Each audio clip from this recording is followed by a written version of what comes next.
கல் அப்படின்னு சொல்லுவோம். இது வந்து சிறுநீரகத்தில் வரக்கூடிய கல்கள். இப்போ இளம் வயதினருக்கே நிறைய வந்துட்டு இருக்கு.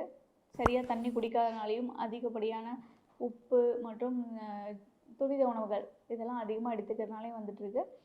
அது மட்டும் இல்லாமல் நம்மளோட சிறுநீரகம் நல்லா இயங்குறதுக்கு பிளட் சப்ளையும் தேவை. ஸோ அனிமியா இருக்குது அப்படின்னாலே வந்து சிறுநீரக பாதிப்பு ஏற்பட்டு இந்த சிறுநீரக கற்கள் போன்ற பிரச்சனைகள் உண்டாகும். கிட்னிக்கு டயபெட்டிக் மெடிசின்ஸ் கொடுக்கும்போது இந்த மாதிரியான பிரச்சனைகள்லாம் சரியாகும். சின்ன சின்னதாக அதுவே டிசால்வ் ஆகி யூரின் மூலமாக வெளியேறும். இந்த கல்கள் திரும்ப ஃபார்ம் ஆகாமல் இருக்குன்னா பிளட்டில் வந்துட்டு சால்ட் லெவல் கம்மியாக இருக்கணும்.